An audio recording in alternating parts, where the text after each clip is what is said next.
Slavă lui Dumnezeu stă în ascunderea lucrurilor, iar slavă împăraților stă în cercetarea lucrurilor. Proverbele 25, versetul 2.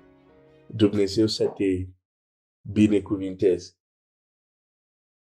Ai găsit frază, ți-ai dat seama de care frază la care o să ne uităm cu bagare de seamă în această săptămână, în dorința de a înțelege cum lucrează Dumnezeu.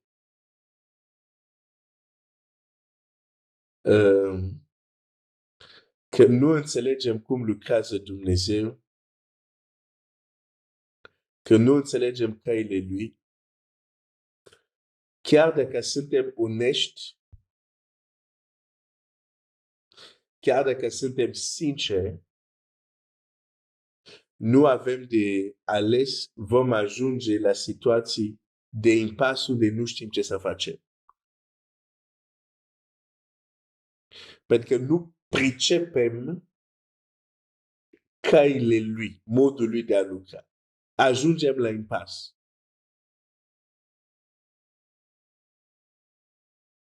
Când Samuel nu înțelegea că era Dumnezeu care îl chema și se ducea la preotelie, Dumnezeu din nou a venit la chemat, a venit din nou și l-a chemat, el se ducea tot la preotelie și nu-l vezi pe Dumnezeu spunând, ei Samuel, nu te mai duce acolo, eu sunt cel care te chem. Nu-l vezi.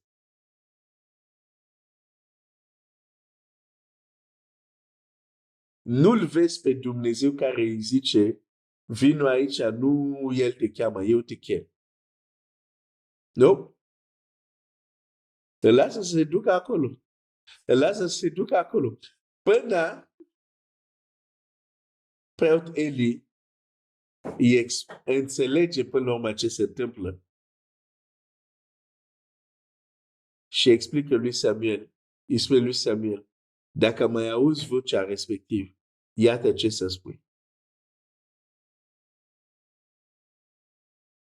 Deci Dumnezeu s-aștepta că Samuel totuși să se ridice la un anumit standard.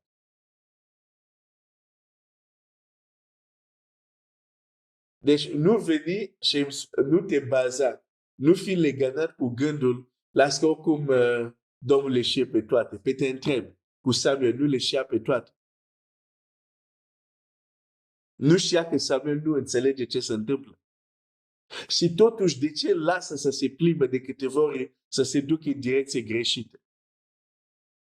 Astfel de texte nu sunt lăsate la întâmplare în Scriptură. Sunt lăsate ca să ne învețe că atunci când nu înțelegem anumite lucruri despre Dumnezeu, o să ne învârtim exact în aceleași acțiuni. Până ne pică fisa la un moment dat, că ceva ne scapă și căutăm să înțelegem ce anume. Deci, foarte periculos acest gând. Nu oricum Domnul le știe pe toate, le înțelege pe toate. Cu alte cuvinte, unii ia asta ca o scuză ca să fim puturos spiritual și să nu facem efortul să înțelegem cum lucrează El și, ei, uite, deși Domnul le știa pe toate, deși Domnul știa că Samuel nu înțelege, Dumnezeu a doua oară vine, îl cheamă la fel. A treia oară la fel. Până el, Samuel, se ridică la un nivel unde înțelege. Ok, de ce crezi că unele lucruri din viața ta, deși te-ai rugat foarte serios și sincer, ai și postit, dar n-ai avut niciun răspuns? Nu e pentru că Dumnezeu este rău. Nu este pentru că Dumnezeu nu știe. Dar e pentru că uneori trebuie să ne ridicăm la un nivel unde înțelegem cât de cât cum lucrează Dumnezeu care îl slujim.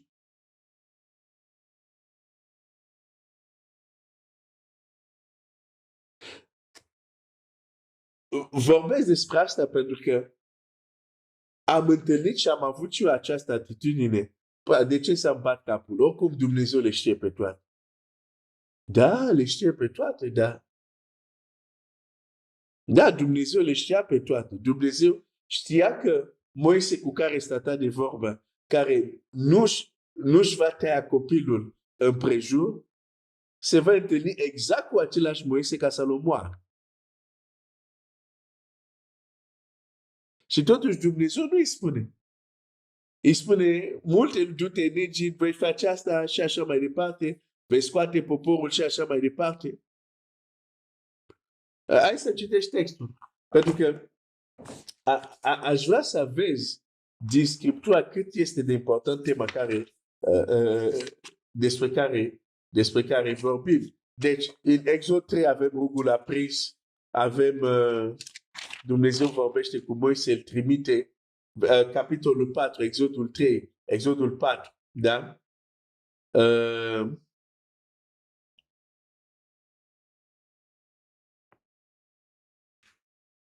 Și deci Dumnezeu se întâlnește cu el în Exod 3, 4 la Oreb, da? Vine și vorbește cu el, da? Bun.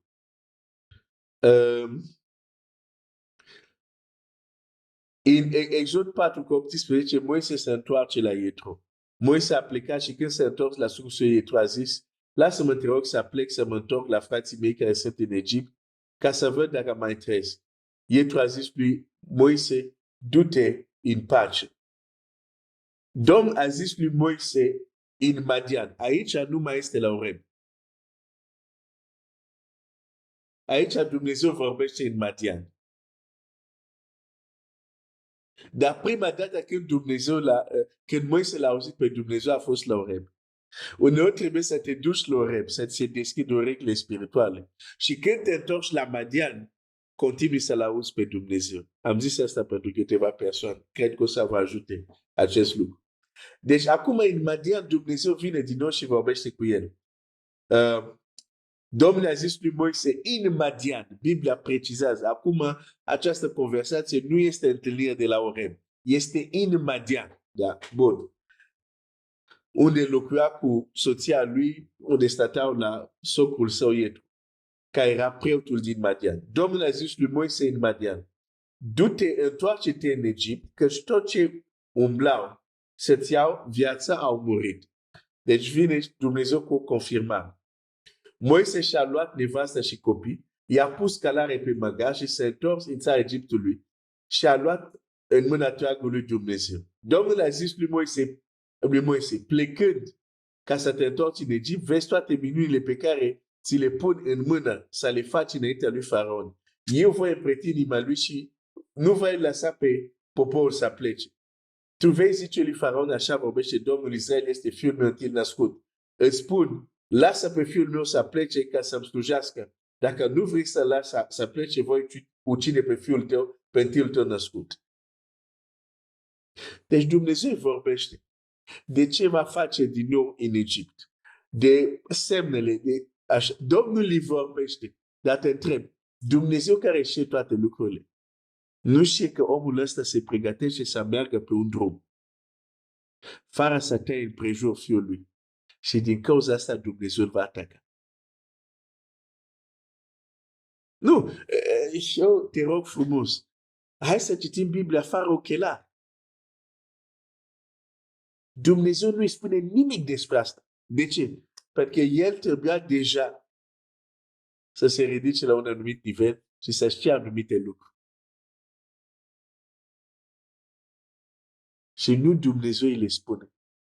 Dumnezeu nu îi spune, Moise, dar apropo, să nu te duci chiar așa că dacă mergi așa o să ai probleme pe drum. Chiar eu să vin împotriva ta.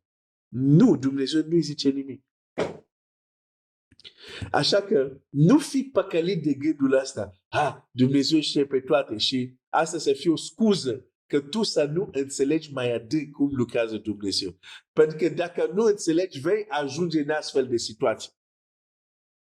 Unde chiar după ce ți-a vorbit Dumnezeu, te duci pe drum, întâlnești o problemă și nu înțelegi. Dar stai un pic, tocmai mi-a vorbit Dumnezeu, tocmai mă duc în misiune unde m-a trimis Dumnezeu. Cum se întâmplă asta? Păi se întâmplă pentru că e ceva care ți-a scăpat.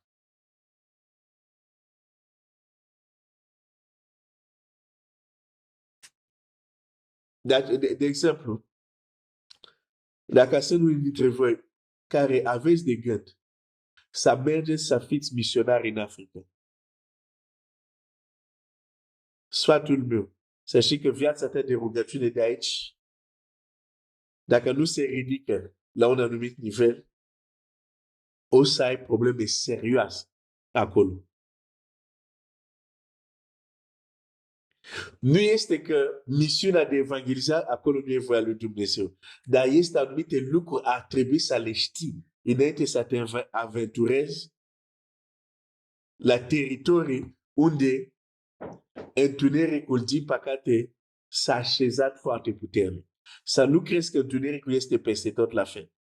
În Apocalips, la unei din biserici, Domnul Iisus chiar spune, eu știu unde locuiești, acolo Satan are tronul lui.